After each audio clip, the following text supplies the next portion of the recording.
1월 20일 금요일 황장수의 뉴스 브리핑 시작하겠습니다. 오늘 아침에 올 들어서 눈이 제일 많이 내렸습니다. 이 세상의 더러운 모습들을 다 감추어 덮어버리고 싶은 그런 눈처럼 보였습니다.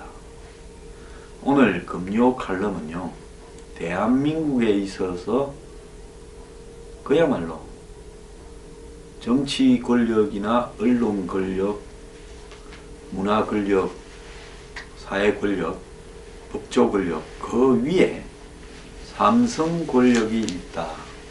즉, 자본 권력이 그들의 돈으로 정치나 법조, 각종 관료들을 지배하는 슈퍼 자본주의가 한국에 완성이 되었다. 그 이야기를 해보고 싶습니다. 이 슈퍼 자본주의라면 전 세계가 2차 대전 후인 45년부터 75년까지는 가장 높은 소득 균형과 정치적인 자유와 중산층의 어떤 풍요로움 등이 있었다는 겁니다. 그러면서 아직까지는 자본이 절대적으로 정치나 사회 분야에 영향력을 행사하지 못했는데요. 그 이후부터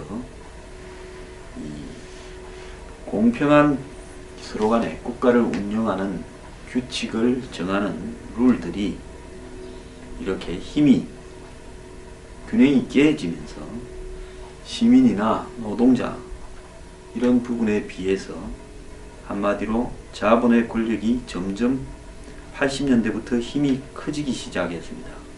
그래서 1980년대부터 그야말로 신자유주의를 앞세워서 이 거대 기업들의 탐욕이 강화되었고, 미국에서도 그때 자본이 한마디로 법과 제도를 지배하는 순간들이 이렇게 다가오고 있었다는 겁니다.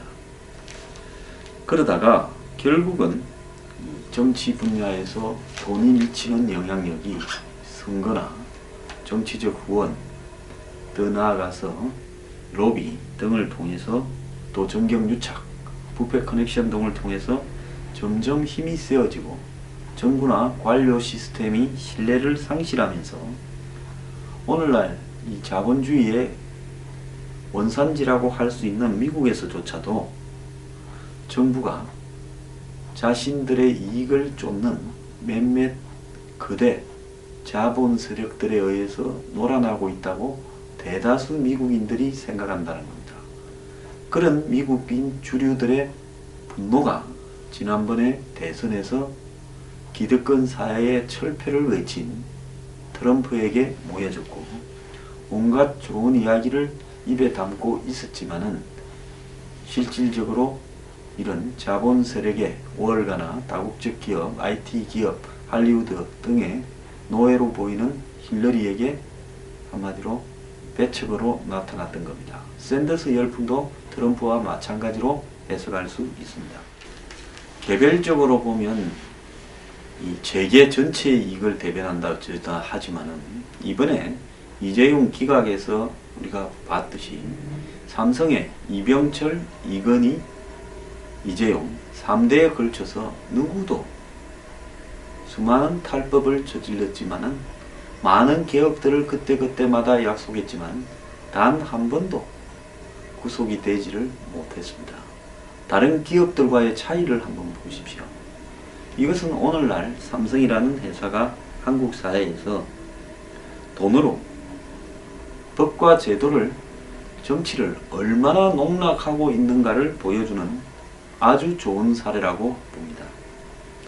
자, 우리 사회에 진보가 있고 제야가 있고 촛불이 있고 그 사람들이 목소리를 높이고 이러면 그것들이 많은 힘이 있는 것처럼 보여지지만은 결국은 이런 촛불의 힘조차도 분노를 느끼는 사람들의 힘을 정치적 압력으로 바꾸는 데는 실패하고 있다는 겁니다.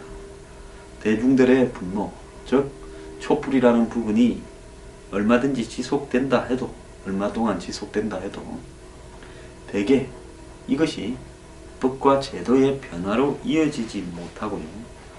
결국은 이 기업이나 이 기업의 이해를 쫓아가는 부패한 엘리트들의 농락을 막지 못한다는 겁니다.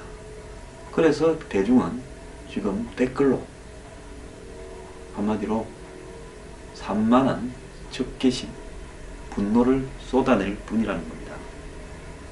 자, 이러한 적개심은 정치인들이 일부를 따서 그걸 활용은 할 수 있겠지만은 결국은 그 사회의 근본적인 변화를 이루어내지 못하고요.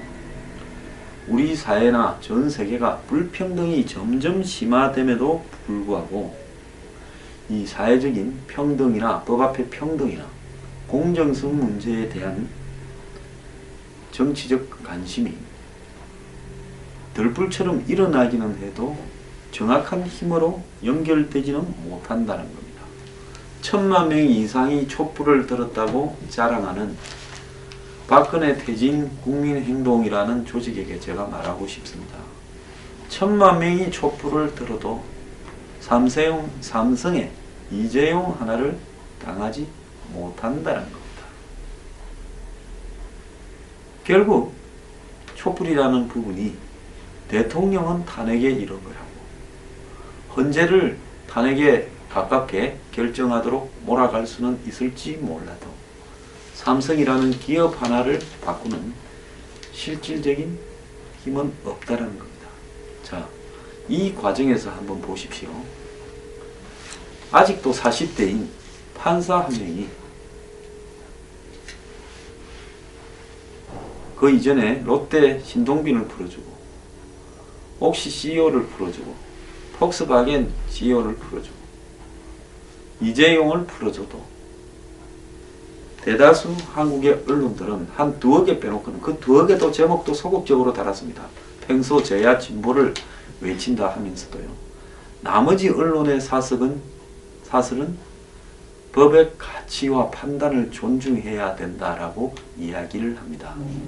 판사 한 명의 결정이 법의 가치라고 이야기를 하고 특검은 박근혜 탄핵이라는 문제와 관련된 본질에 집중해야지 기업으로 수사를 확대시키면 안 된다고 말을 하고 있습니다. 언뜻 보면 이것이 말 같지만은 실제로 이것이 말이 되냐? 제 사설 제목을 좀 읽어보겠습니다. 자, 매경, 법원의 냉철한 판단을 존중한다. 문화, 특검 이제 박채 국정농단 본류 수사 초점을 맞춰야. 서울경제, 기업인 구속으로 탄핵 압박하려던 특검 전략 우판. 서울, 이재용 영장 기각, 특검과 삼성의 숙제. 세계, 이재용 영장 앞에 멈춰선 특검의 기업 수사. 조선, 특검 국정농단 본류 수사로 돌아가라. 파이낸셜, 이재용 영장의 퇴짜 당연한 결과다. 한경, 특검은 법치 아닌 정치한다는 의구심을 불식시켜야. 해경, 헤럴드 경제, 이재용 영장 기각, 특검 수사 방향 돌아보는 계기 되어야. 자, 한번 보십시오. 박근혜와 최순실 게이트의 본질은 그 중에서 주도로 가장 많은 433억이나 되는 뇌물을 제공하거나 하려 한 삼성 부분을 빼놓고는 이야기가 되지 않습니다. 삼성은 미러 K스포츠 두 재단에 관한 문제뿐만 아니라 최순실 정유라의 성마 지원에 230억, 동계 영재 스포츠 재단에 16억 등 다양한 형태로 최 씨를 지원하려고 했습니다. 그리고 그 부분과 관련해서 박 대통령의 부탁이나 당부가 있었다고 확인이 되고 있습니다. 자, 자신들은 강요에 의한 피해자를 자처합니다. 뇌물을 꼭 청탁을 할 때 먼저 주고 그 다음에 사후적으로 대가가 이루어지는 구도가 되어야 뇌물입니까? 자, 믿을 만한 상대한테는 청탁을 먼저 들어주고 사후적으로도 뇌물을 받을 수 있다. 그래서 사후뇌물죄라는 것이 별도로 있는 거 아닙니까? 그런데 이런 부분을 무시합니다. 수천억의 국민연금을 손실을 보게 하면서 삼성의 이재용 승계를 도와줬고, 삼성은 그 직후에 430억에 가까운 돈을 뿌렸는데, 그리고 뿌리려고 했는데 그것이 뇌물이 아니다라고 이야기를 합니다. 그러면 법원이 구속영장을 발부한 문형표 당시 보건복지부 장관, 그 대가로 국민연금 이사장을 현재 맡고 있는 문형표는 무엇이냐는 겁니다. 문형표에게는 왜 영장을 발부했습니까? 문형표 장관이 국민연금에다가 합병에 찬성해 주라고 지시를 했다. 그것은 삼성을 돕기 위한 목적이 있었다. 정책적 판단이 아니다라고 생각했으니까 법원이 문형표에게는 영장을 발부했을 거 아닙니까? 그럼 문형표한테는 영장을 발부해놓고 그걸 갖다가 부탁한 본류 이재용에게는 영장을 기각시킨다면 도대체 문형표도 풀어줘야 되는 거 아니냐라는 겁니다. 자, 삼성은 자신들이 공갈과 강요의 피해자라고 박근혜 대통령에게 떠넘기고 빠져나가고 있습니다. 처음에는 모른다, 아는 바가 없다고 하다가 이재용은, 그 다음에는 강요의 공갈의 피해자라고 자처합니다. 자, 그런데 공갈과 강요를 했던 가해자 박근혜 대통령은 지금 검찰의 수사도 거부했고 특검도 언제 수사할 수 있을지도 모릅니다. 자, 국민들이 다 상식이 있을 건데요. 삼성이 국민연금의 찬성으로 이재용의 승계가 사실상 확정이 되는 이런 짓을 하고도 자신들은 이익을 본 것이 없이 피해자라고 주장을 한다면, 그러면, 그리고 공갈 강요의 피해자라고 한다면 이것이 말이 된다고 생각을 합니까? 도와준 게 있으니까 공갈과 강요를 하지, 아무리 박근혜 대통령과 최순실이 나쁜 사람이라 하더라도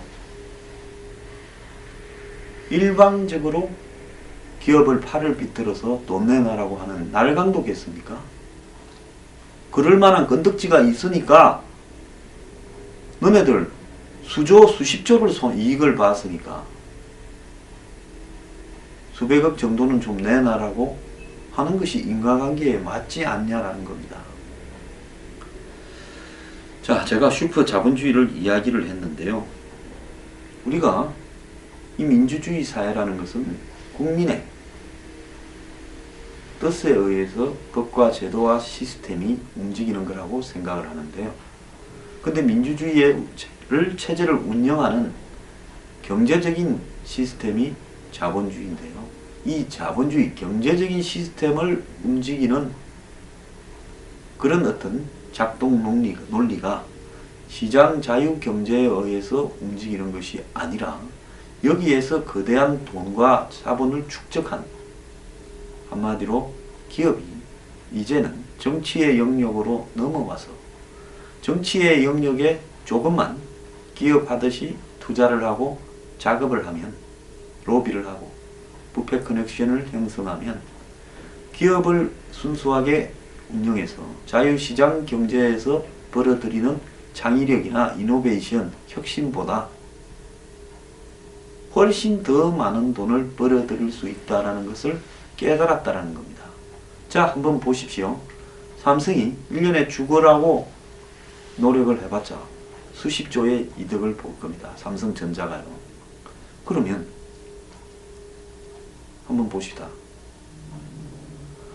자, 조금만 뿌리면, 몇백억만 뿌리면 수십조와 향후 수백조의 이득을 볼 수 있는 것들이 나오는데 어디에 더 몰두하겠냐라는 겁니다. 자, 한국은요, 슈퍼 자본주의가 완성이 된 나라고요. 그 완성에 대한 모습은 여야 정치인들의 형태에서도 나타나고 있습니다. 그렇게 박근혜 탄핵을 울부짖던 야권 지도자들이 어제 보인 반응이요. 한번 보십시오. 제가 문재인 특별 기자회견에서라도 이 부분에 입장을 밝혀야 했는데 슬쩍 한마디 하고 넘어갔습니다. 다른 야권 주자들도 50보 100보입니다. 임박한 대선에서 또 삼성에서 떨어질 떡고물을 기다리는지 모르겠는데요. 전부 썩은 놈들입니다. 자, 여러분, 제가 요즘 말하는 게 불편한 사람들, 저를 좌파라고 하는 사람들, 또 일부 박 대통령을 살려야 한다면서 저를 배신자라고 하는 사람들에게 묻겠습니다. 삼성은 자신이 살기 위해서 박 대통령을 임당수에 던져버리고 자기들만 빠져나갔습니다. 강요 협박을 했다고 이야기를 하고 빠져나갔습니다. 이제 임기 5년의 대통령은 북한의 김정은 일가처럼 3대 세습을 하는 삼성에 당해버렸습니다. 솔직히 먼저 박 대통령이나 최순실이 삼성의 이재용 측에다가 너네 승계를 해야 되니까 우리가 편의를 봐줄게, 우리한테 돈 좀 달라 하지는 않았을 거라고 봅니다. 부탁을 먼저 했겠죠. 어떻게 남의 회사 사정을 다 알고 먼저 돈을 조건으로 이야기를 했겠습니까? 자, 그렇게 해가지고 이 건을 만들어 놓고는 이제 와서 자신들은 강요와 공갈 협박의 피해자라고 하면서 썩 빠져나가 버렸습니다. 자, 어제 이렇게 되었다고 박 대통령 측은 표정 관리한다? 탄핵이 기각될 거라고 생각하는 사람들은 난리가 났다? 웃기는 말씀입니다.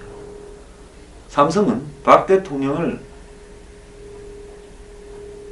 강요와 공갈의 대상으로 만들어 놓고 저들만 살려고 빠져나갔습니다. 지금 왜 삼성 앞에 가서 데모를 해야 될 사람들이 이재용을 비판한다고 저를 좌파로 이야기를 합니까? 제가 삐딱한 게 아니라 이 사회 시스템과 제도가 삐딱하다고 봐야 정상 아니겠습니까? 박 대통령 살리자고 애쓰는 분들요, 정말 당신들은 삼성에서 뭘 받아 드셨습니까? 그런 게 아니라면 박 대통령을 강요와 공갈의 이 가해자로 만든 삼성의 이재용을 용납하지 말아야 되는 거 아니겠습니까? 하도 기업의 해난이라고 부탁을 하고, 그래야 경제가 활성화되고, 우리가 죽으면 한국의 경제가 죽고, 우리가 승계가 안 되면 한국 경제가 어려워진다고 삼성이 애걸복걸해서 할 수 없이 그것 좀 정책 판단으로 해줬는데, 나중에 돈을 적극적으로 내고 하겠다고 해서 재단 만들거나 말 타는데 돈 좀 내라 했다, 이렇게 말을 해야 박 대통령이 탄핵에서 구멍만큼이라도 빠져나갈 여지가 있지 않겠습니까? 전부 다 미쳐서 돌아가는지 정상적인 판단을 못하는 것 같습니다. 결론은요, 이 슈퍼 자본주의가 완성되었다고 어제 이재용 부회장 구치소에서 나오면서 썩수를 띱디다. 특검에 갈 때는 아주 성질을 내고 이렇게 그런 표정으로 가더니만요. 근데 어제 당신은 구속이 좀 되어서, 어차피 구속되어 봤자 오래 구속되었겠습니까? 한두 달이나 좀 있으면 오히려 삼성에 대한 이 분노나 비난이 약화되고 적당히 나중에 빠져나오는 구실도 있었을 건데요. 뭐 새로 나올 정권하고 딜 쳤어요. 어제 빠져나감으로써 전 국민의, 전 국민이라고 안 하겠습니다, 다수 국민의 분노가 삼성으로 지금 들불처럼 번지게 만들었다는 겁니다. 이재용의 그 미소와 분노한 국민들, 이 부분이요, 당신들이 지금은 살았을지 모르지만 머지않아 당신들에게는 존립의 위기가 반드시 닥칠 거라고 저는 단언을 합니다.